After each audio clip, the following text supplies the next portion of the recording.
Sorry a minute, let me fix my volume. Okay, there we go. Oh, hello. Sorry about that. Didn't realize I was recording. Sorry. But hello once again. This is a second try at the Thursday video. Today's video, sorry. For Thursday, January 21st. A few days ago, prior to recording this video, which is Wednesday afternoon, my computer went crazy and I was recording the video and I had like 2 minutes. I was just about ready to do my exit message at the end of my video. I had finished the page and everything. I was making a few mentions and I think I had done the preview, and then I was getting ready to say so long, see you tomorrow kind of bit, and my recording shut off, and then my computer went crazy and I could not get it to do anything else, and I chose to delete that one since I didn't get it all totally done. It had a couple more minutes left,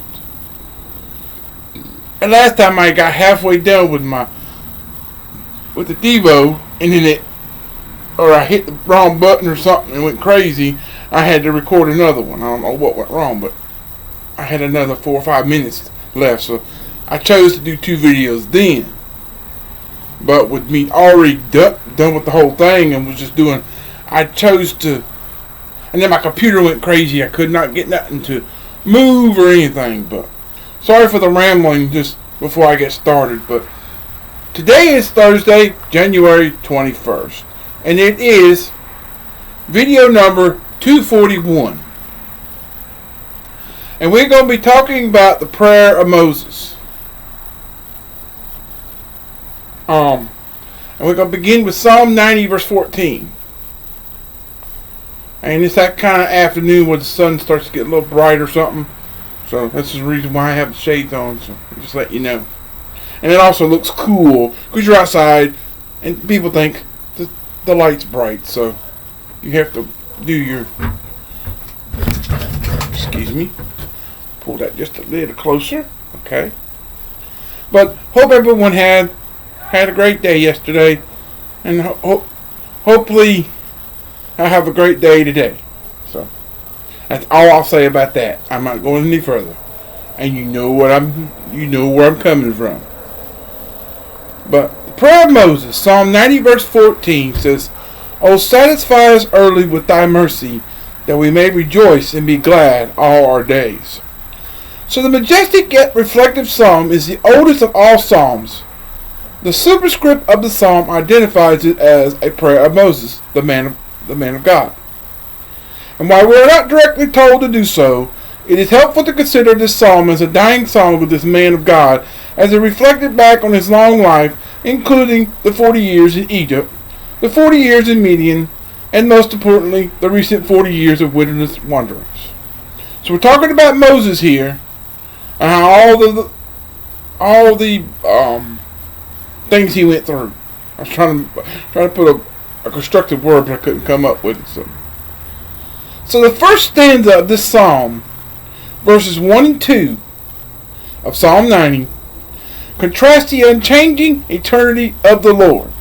And verse 2 we find in verse 2 it says, "Even from everlasting to everlasting, thou art God."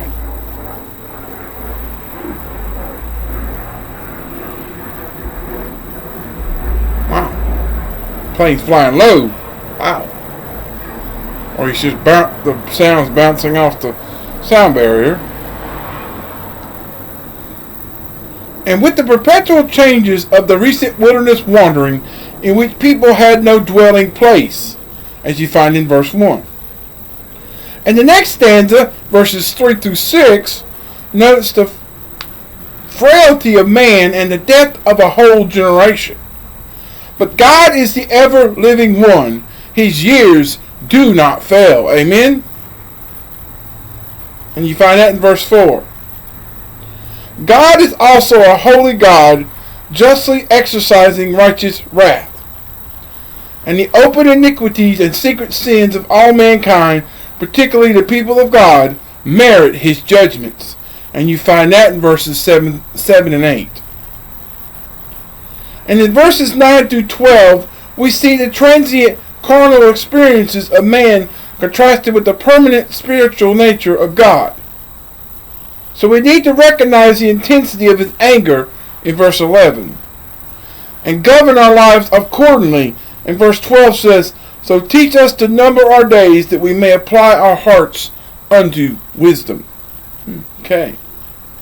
So perhaps the climax of this psalm that is reflected in verses 13 through 15, which involves the verse we started with. We see the beauty here of the Lord our God described as the crowning adornment of human character. The only assurance of a permanent establishment of the work of man is in his identity with the work of God. Our request upon God should be, verse 17 now, we've moved on from that one, but verse 17, we need to establish thou the work of our hands upon us. Establish thou the work of our hands upon us. In verse 17 now. So that is all I have about the prayer of Moses. So we should consider, now just a second. Camera was angled a little too long. So we should consider using this psalm as an instructing tool of the way we should be like Moses. We should be a man of God, or woman of God, excuse me. We should be a man or woman of God, just like Moses. We need to be a true Christian, basically what it's saying. We need to make an example of our lives and show that example and compare it to the example of Moses and his walk with God. So, amen? So tomorrow's video, that's all we got for today. Tomorrow's video is video number 242, sorry. For Friday, January 22nd. We're going to be talking about the Lord is our keeper. And it's going to be in Psalms. We're going to be in chapter 121. And we're going to be reading verses 5 and then skip to verse 8. That's the way they've got it set up. So, look forward to that tomorrow. I might go ahead and get that done while I'm sitting here. But you'll see it tomorrow. So I hope you enjoyed what you watched. Pray that you have a wonderful, wonderful Thursday. And have a blessed day. I love you and I appreciate you.